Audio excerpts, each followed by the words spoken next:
Hello students, in the previous video we discussed about progression, and in this video we are going to discuss about arithmetic progression from the chapter sequence and series. So we discussed that a progression is a sequence which follows certain pattern, and in arithmetic progression that pattern will be that the terms will either increase or decrease. So it will be a sequence in which the terms increase or decrease by a fixed number, and this fixed number is generally called as common difference. So when we are representing arithmetic progression, it will be generally represented by this common difference and the first term. So if the first term is A and D is the common difference, then the arithmetic progression will be A plus D and A plus 2D and A plus 3D.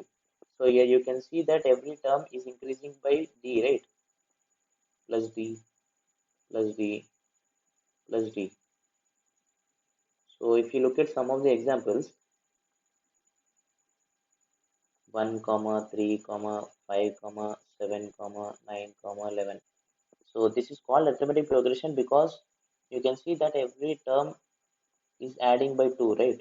So 1 plus 2 is 3 and 3 plus 2 is 5. So we can say that the common difference.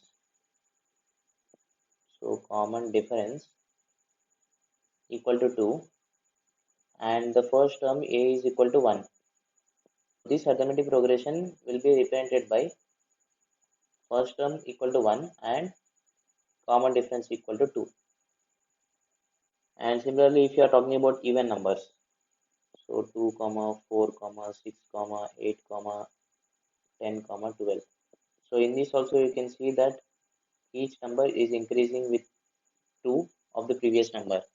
So that means the arithmetic progression or this arithmetic progression will be represented by the first term is A and the common difference is 2. So if you take multiples of a number, a specific number, so like 3, 3 into 2 is 6 and 9 and we have 12 and we have 15. So here you can see that each number is increasing by 3, right, of the previous number. So this will be arithmetic progression which has the first term as 3 and the common difference is also 3. So these are some of the basic examples. Hope you understood well. Thank you.